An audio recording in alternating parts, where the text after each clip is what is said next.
जय गुरु जी। कल रात को मुझे विज़न आई कि कोई मेरे पास आया है। पहले मेरे को क्रॉस करके वो जा रहा ऊपर। इतनी देर में गुरु जी आए, बोला तेरे मुंडे नू हार्म करन आई है। मैंने बोला कौन? मैं घबरा गई एकदम। जब मैं घबराई ना, विज़न में ही मैंने अपने पैर बेड से नीचे रखने के लिए उठाए ही थे, इतनी देर में मैंने देखा मेरा बेटा मेरे पास आके खड़ा हो गया और वो रो रहा है। और मैंने उसको ऐसे करके पकड़ लिया और मेरे मुंह से निकल रहा है, नज़र करे डम करे ताती ते कलेजा तरे, नज़र करे डम करे ताती ते कलेजा तरे, नज़र करे डम करे ताती ते कलेजा तरे। और एक कोई मंत्र भी बोलती हूँ लेकिन मुझे याद नहीं है। बहुत तेज़ बड़ी स्पीड से। इतनी देर में मैंने देखा कि वो ठीक है और वो वापस चला गया सोने। फिर मैंने कोई ऐसी चीज़ देखी जो मेरी समझ से बाहर थी। मुझे समझ नहीं आई वो क्या था। तो मैंने ऐसे ही टच किया किसी को तो कोई चीज़ मुझे दिखी, लेकिन मैंने उसे इग्नोर कर दिया और मैं सोचने लगी ये क्या है, समझ नहीं आई। थोड़ी देर के बाद मैंने गुरुजी से पूछा कि गुरुजी ये क्या है, मेरे को समझ नहीं आ रही। तो इतनी देर में मैं देखती हूँ साइड पे ना भोलेनाथ जी खड़े होते हैं एंड भोलेनाथ जी कोई चीज़ निकालते हैं और मेरे मुंह में डाल देते हैं। मेरे एक दांत के ऊपर रख देते हैं उसे। बोला ये इसकी कोई भी शेप बन जाती है। गुरुजी ने मुझे बोला, भोलेनाथ जी ने सिर्फ वो चीज़ दी मुझे, ब्लैक कलर की थी। अब क्या था मुझे मालूम नहीं। ऐसे लग रहा था जैसे कोई क्ले का बना हुआ कोई चीज़ है, वो अलग सी है। तो मैं उसको मुंह से बाहर निकाल लेती हूँ, हाथ में रखती हूँ तो उसकी एक शेप बन जाती है। फिर थोड़ी देर के बाद मेरे फादर खड़े होते हैं। मैं अपने फादर से पूछती हूँ कि डैडी ये क्या है? ये शिव दे गए मुझे। तो कहते हैं शिव दे गए तो बहुत अच्छी बात है, कोई ब्लेसिंग्स दे गए होंगे। तो इतनी देर में मेरे डैडी मेरी मम्मी को बोलते हैं। मैं अपनी मम्मी को दिखाती हूँ कि मम्मी देखो ये कोई चीज़ है जो शिव दे गए हैं। कह रहे शिव कोई शक्ति दे गए होंगे। मैंने कहा मुझे क्यों दे के जाएंगे, मुझे नहीं पता क्या है। इतनी देर में मम्मी कहती हैं तू बड़ी भगतनी हो गई है, तू बड़ी पुजारन हो गई है, तू शिव की पुजारन है, शिव की भगतनी है।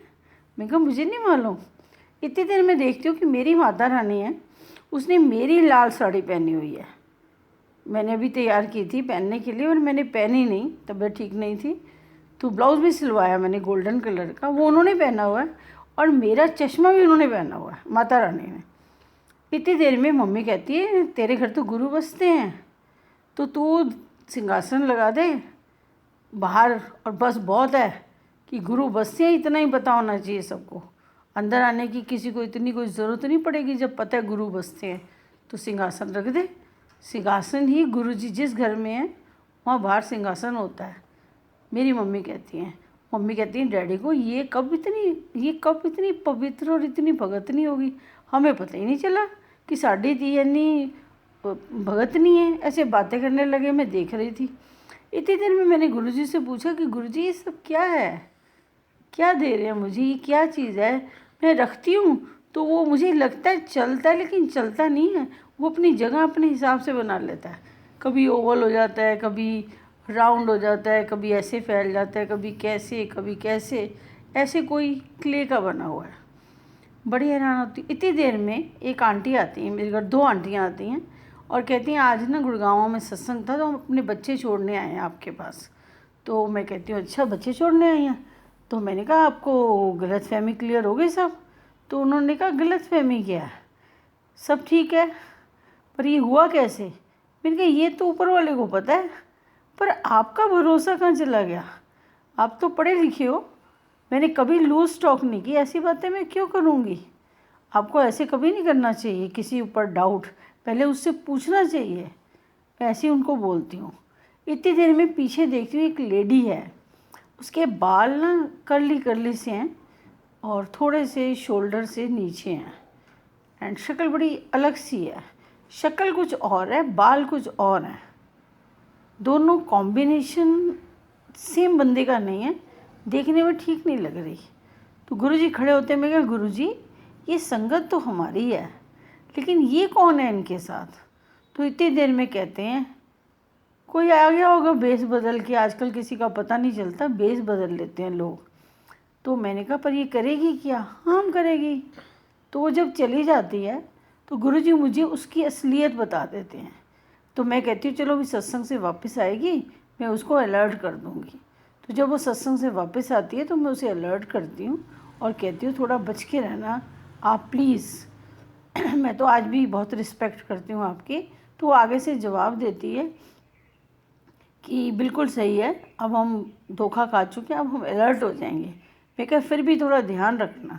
इतनी देर में वो थोड़ी सी आगे जाती है और जाते समय कहती है अरे इसके जैसी तो बहुत घूम रही हैं, ये मानेगी नहीं, इसको हम हार्म करते हैं। तो अपने बैग में से वो एक कंघी निकालती हैं, उसको अंदर कोई मंत्र पढ़ती हैं और घुमा के मेरी तरफ फेंकती हैं। तो जैसे वो मेरी तरफ फेंकती हैं इतनी देर में गुरुजी दिखाते हैं कि वो कंघी बीच में गिर गई और भस्म हो गई है। तो मैंने कहा ये क्या? कह रहे हैं रूप बदल के आई थी भस्म करने पर, तेरे पास तो शक्ति है ना, शिव ने दी है ना काले रंग की शक्ति, चिंता मत कर। तो मैं कहती हूँ अच्छा बचा लिया आपने मुझे, बहुत अच्छा किया। मेरे को बहुत डर लगता है इतनी देर में, इन सब चीज़ों से। इतनी देर में मैंने देखा कि भोलेनाथ की एक अमृत धारा निकल रही होती चोटी से और मेरे ऊपर गिर रही होती है। तो मैंने कहा गुरुजी ये क्या है? तो कहते हैं कि देखो मेरे मैसेज को पहले तुम मजाक समझते हो और जब तुम समझ जाते हो तो फिर मैं मजाक समझता हूँ। हम दोनों में यही तो फ़र्क है। मेरे मैसेज तो सीधी आवाज़ है, जो पहली बारी में समझ आ गई वो आगे निकल गया, जो नहीं तो कोई बात नहीं, वक्त समझा देगा। तो मैंने कहा फिर भी गुरुजी ये सब है क्या? तो कहते हैं कुछ नहीं, यही हो रहा है आजकल। तो मैंने कहा फिर कैसे बचें इससे, ये सब चीज़ों का क्या करना चाहिए?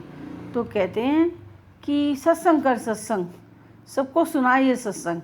मैंने कहा पर इसमें मुझे तो कुछ समझ नहीं आया, इसमें सुनाऊँ क्या? तो कहते हैं जब तो सुनाए ही तो सबको समझ आएगा मैं किसकी बात कर रहा हूँ। परेशान मत हो और अपना काम कर, बस सेवा कर। सेवा प्रैक्टिकल है, जब प्रैक्टिकल करोगे तो असलियत तक पहुँचोगे।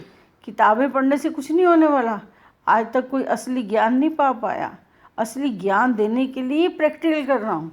तो मैं कहती हूँ हाँ जी ये तो बड़ा अच्छा है, ठीक है मैं सब संगत को ये सत्संग सुना दूँगी, पर आप मुझे समझा देना गुरुजी। तो हंसते हुए चले गए। तो मैंने गुरुजी को बोला एक बार बता दो ये ब्लैक ब्लैक है क्या? नहीं समझ में आ रहा, कुछ नहीं बोले। उसके बाद मैं उठ गई।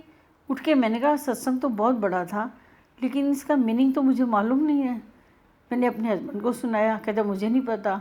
मैं बैठ गई, मैंने एक दो लोगों को फ़ोन करने की कोशिश की, मुझे फ़ोन नहीं मिला। फिर मैं धूप में बैठी और मैंने ध्यान लगाया तो गुरुजी सिंहासन पे बैठे थे। तो मैंने कहा गुरुजी आपने मुझे सत्संग तो सुना दिया, शायद मुझे समझ शायद आ गई है, पर इसका मतलब क्या है? तो ये था क्या काला काला?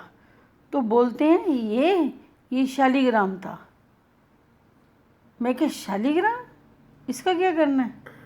कह रहे हैं बस दे दिया ना तुझे, तेरे दांत में लगा दिया। कि मेरे दांत में? वो किस लिए? कह रहे हैं पढ़ लें कहानी समझ आ जाएगा। मैंने बोला कहानी कौन सी? कहते कथा वाली। तो मैं तो चंपक में से कहानियाँ सुना रहा हूँ तेरे को, इसलिए कि तुम ये समझ जाओ, कहानी की तरह सुना सुना के आगे ले जा रहा हूँ। अगर मैं दुनिया को ये बताने लगा कि किसी की असलियत क्या उस तरीके से जो किताबी ज्ञान है, तो किसी को समझ नहीं आएगा। ना पहले किसी को समझ आया, ना अब आएगा, ना कभी आएगा। इसलिए मैं प्रैक्टिकल करके बता रहा हूँ। सुना ये कथा सबको सुना, बड़ी अच्छी कथा है। तो मैं कहती हूँ अच्छा ठीक है, मैं भी किसी से पूछती हूँ कि इस कथा का क्या मतलब है, फिर सुनाऊँगी। बस शुक्राना गुरुजी का। जय गुरुजी।